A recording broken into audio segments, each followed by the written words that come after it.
Hola amores, welcome back to Soulbooklet. I am Maritza.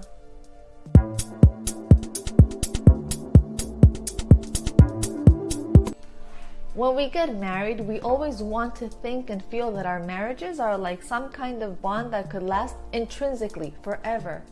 And what I mean with that is that we think they're gonna last for eternity, because obviously there is love, and love can conquer all, right? Well, no, it's not true. Just love is not enough. And I ask myself, how come at the beginning of our love and our lust periods, we tend to oversee some of the real factors that go into a marriage? Because I'll tell you, us women have so many expectations and we make so many plans and fairy tales in our minds that most of our dreams can even be really unrealistic. And while dreaming, we just don't realize that it takes two people to tango. So with our fairy tales, we go and we get married without counting that the other person has his own expectations, his own plans, and his own dreams. So time passes, and after a while, the rock hits us right in the face, because when the honeymoon stage passes, we realize that his wishes and his life visions were just totally different from ours.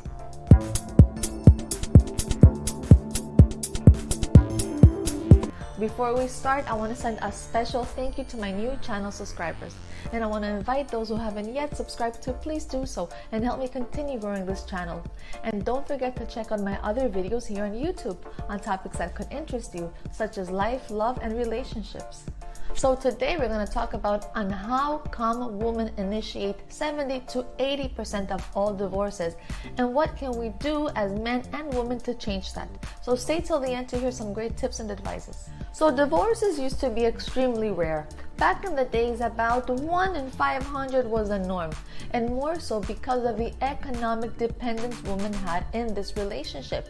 However, nowadays, around 50% of those couples who do get married will end up in divorce. And why is that? It has to do with women's liberation and women's economic growth. Us women have become the vast majority initiator of almost all divorces out there. And yes, there are exceptions, but those exceptions don't make the rules. The number one reason why women initiate divorces is because they fail to understand who they were marrying to begin with. And they don't understand that their families and their marriages' expectations were totally different from their husbands. So most women do initiate divorces because they feel like their husbands fail to appreciate them, and they feel that men don't give them enough sufficient support. Because nowadays our lifestyles have become more expensive, and most women have either chosen or have no choice but to work and help maintain their home, their families, and their lifestyles. So now with children and work and a home, they realize that men continue being men, and they realize that only about 20% of men actually help assist women in household duties. So 80% still don't help them too much around the house. So then she gets tired, she gets upset, and she just calls it quits. Because though she does love him, she feels that most of the cargo is just on her. Or she simply feels that her husband doesn't help her with the children enough. She can just feel like her husbands have become like extra children at the house, or maybe burdens, instead of adding solutions to the marriage.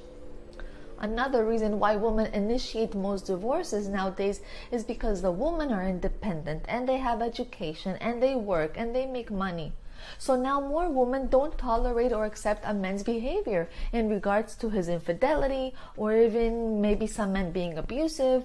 So now women's toleration has become slim to none in regards to a man's character or his natural way of conduct, maybe with his drinking or with his friends or just his regular habits.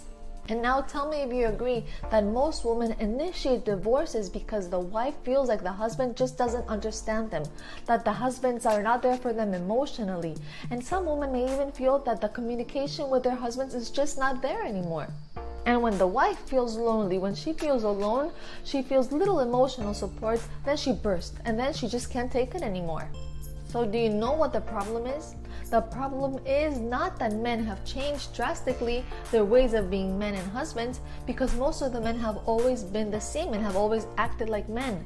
Men like to watch sports, men like to drink beers, men like to hang out with their friends, men like to eat good food, and also men don't like being too emotional.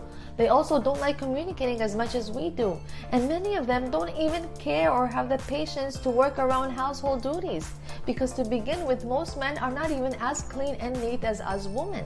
Last, we can say that most men have always had love for one woman at a time, let's say the wife, but at the same time they have liked so many. And men have always acted out on their animal instincts. It's not all of them, but it's fair to say that a lot of them through generations have always cheated on the wives. So, oh my God, it's so confusing. What do? Do we want a short-lasting marriage, or do we want to understand how men think and how they have always thought? Or should we simply just not get married to begin with? So who are we fooling? Why don't we just keep it real? Let's be honest from one another since the beginning. Let's not paint any false pictures, and let's put all cards on the table from even before we say I do. If us women have to work because life is expensive, then let's divide our jobs and let's divide our duties. Let's think of this marriage, let's enter this marriage as if it was a job. And if some of the women out there don't have to work, then put your mind and your head to being a housewife.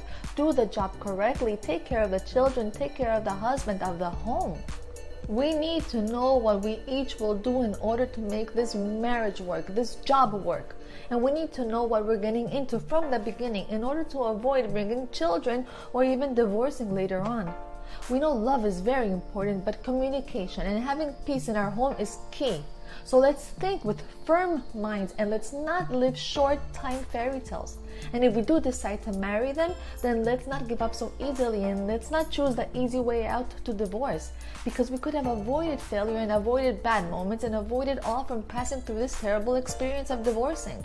All if we just hadn't failed to see the reality that was there from the beginning. Alright, my loves, that is all for today.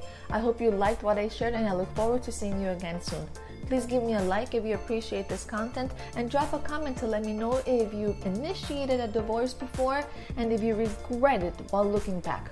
Also, let me know of a topic you would like us to discuss, and don't forget to subscribe and get notified on when I post a new video.